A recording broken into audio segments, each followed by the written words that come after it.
बोलो विष्णु भगवान की जय। एकादशी महारानी की जय। तो प्रिय श्रोताओं, आप सभी का हमारे YouTube चैनल भक्ति रस बाई गायत्री में स्वागत है। आज हम आप सबको सुनाएंगे निर्जला एकादशी व्रत की कहानी। निर्जला एकादशी का व्रत जेठ मास के शुक्ल पक्ष की एकादशी तिथि को किया जाता है।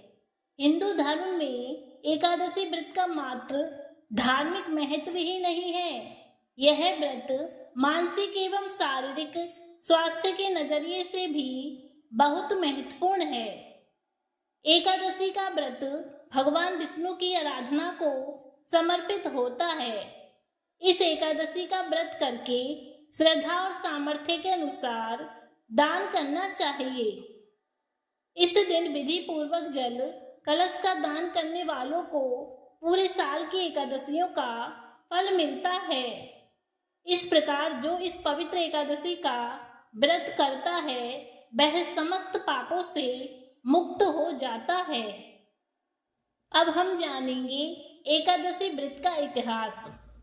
एक बार बहुभोजी भीमसेन ने व्यास जी के मुख से प्रत्येक एकादशी को निराहार रहने का नियम सुनकर विनम्र भाव से निवेदन किया कि महाराज, मुझसे कोई व्रत नहीं किया जाता।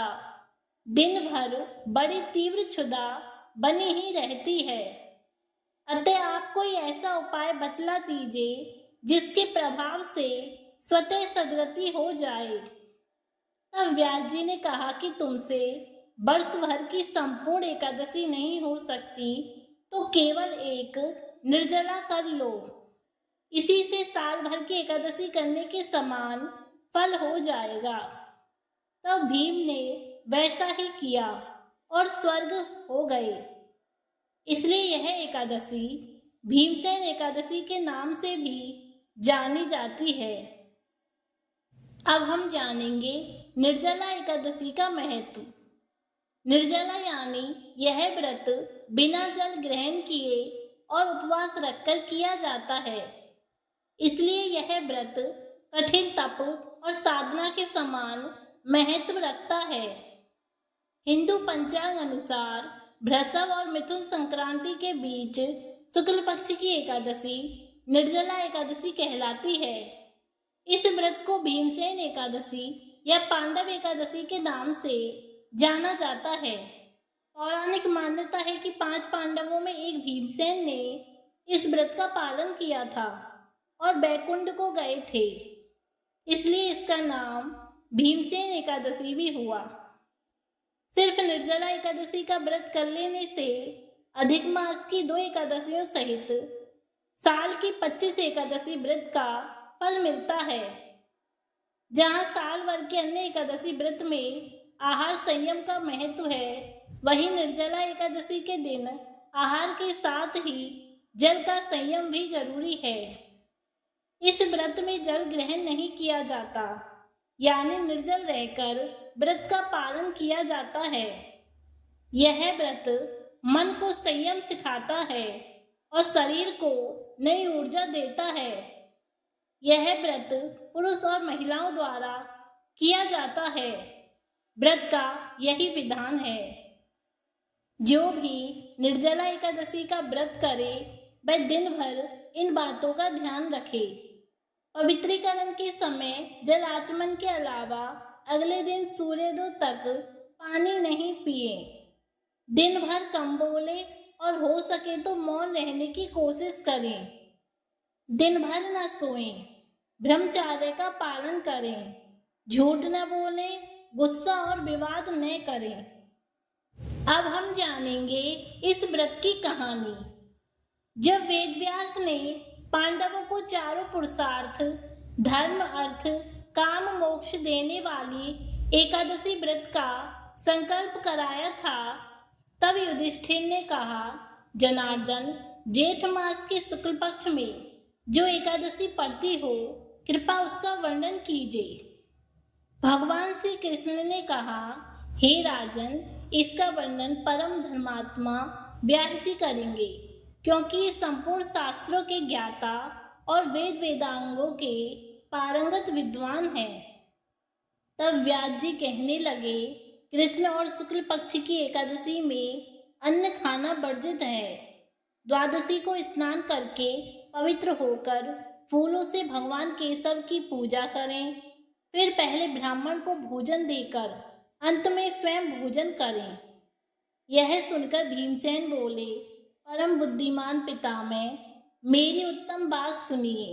राजा युधिष्ठिर, माता कुंती, द्रौपदी, अर्जुन, नकुल और सहदेव यह एकादशी को कभी भोजन नहीं करते हैं तथा मुझसे भी हमेशा यही कहते हैं कि भीमसेन, एकादशी को तुम भी न खाया करो।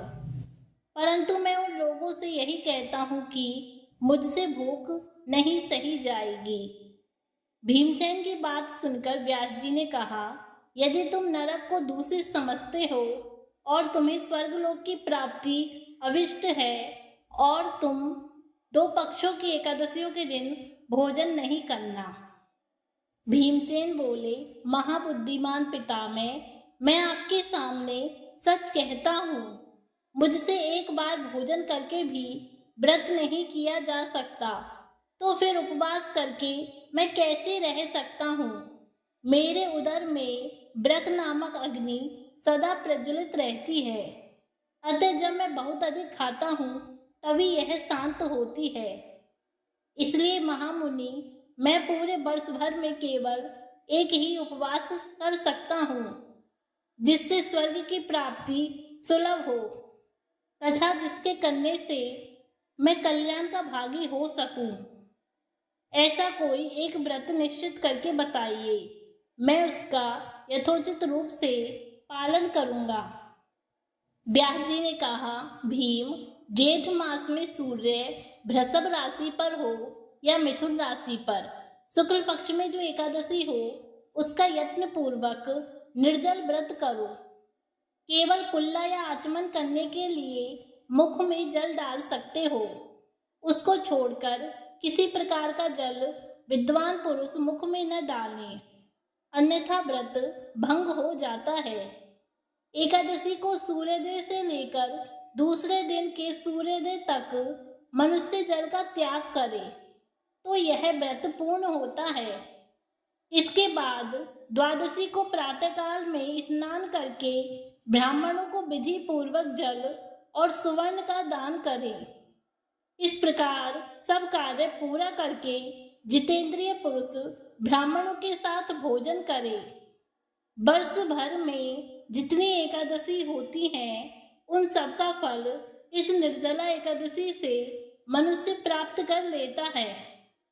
इसमें तनिक भी संदेह नहीं है। शंख, चक्र और गदा धारण करने वाले भगवान केशव ने मुझसे कहा था कि यदि मानव सबको छोड़कर एकमात्र मेरी शरण में आ जाए और एकादशी को निराहार रहे तो वह सब पापों से छूट जाता है। कुंती नंदन, निर्जला एकादशी के दिन श्रद्धालु स्त्री पुरुषों के लिए जो विशेष दान और कर्तव्य विहित हैं, उन्हें सुनो। उस दिन जल में शयन करने वाले भगवान विष्णु का पूजन और जल में धेनु यानी पानी में खड़ी गाय का दान करना चाहिए। सामान्य गाय या घी से बनी गाय का दान भी किया जा सकता है। इस दिन दक्षिणा और कई तरह की मिठाइयों से ब्राह्मणों को संतुष्ट करना चाहिए। उनके संतुष्ट होने पर श्री हरि मोक्ष प्रदान करते हैं। जिन्होंने श्री हरि की पूजा और रात्रि में जागरण करते हुए इस निर्जला एकादशी का व्रत किया है, उन्होंने अपने साथ ही बीती हुई 100 पीढ़ियों को और आने वाली 100 पीढ़ियों को भगवान वासुदेव के परम धाम में पहुंचा दिया है। निर्जला एकादशी के दिन अन्न, वस्त्र, गौ, जल, सैया, सुंदरासन, कमंडलू तथा छाता दान करने चाहिए। जो श्रेष्ठ तथा सुपात्र ब्राह्मण को जूता दान करता है, वह सोने के विमान पर बैठकर स्वर्गलोक में प्रतिष्ठित होता है।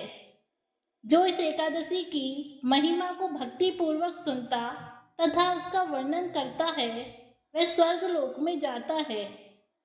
चतुर्दशी युक्त अमावस्या को सूर्य ग्रहण के समय श्राद्ध करके मनुष्य जिस फल को प्राप्त करता है वही फल इस कथा को सुनने से भी मिलता है। भीमसेन जेठ मास में शुक्ल पक्ष की जो शुभ एकादशी होती है उसका निर्जल व्रत करना चाहिए। उस दिन श्रेष्ठ ब्राह्मण को शक्कर के साथ जल के घड़े दान करने चाहिए। ऐसा करने से मनुष्य भगवान विष्णु के समीप पहुंचकर आनंद का अनुभव करता है। इसके बाद द्वादशी को ब्राह्मण भोजन कराने के बाद स्वयं भोजन करें। जो इस प्रकार पूर्ण रूप से पाप नाशनी एकादशी का व्रत करता है वह सब पापों से मुक्त हो आनंदमय पद को प्राप्त होता है। यह सुनकर भीमसेन ने भी इस शुभ एकादशी का व्रत आरंभ कर दिया। तो इस तरह हुई निर्जला एकादशी व्रत की कहानी। आप सभी को ये कहानी कैसी लगी कमेंट्स में ज़रूर बताएं और मेरे चैनल को लाइक शेयर एंड सब्सक्राइब करना ना भूलें। धन्यवाद।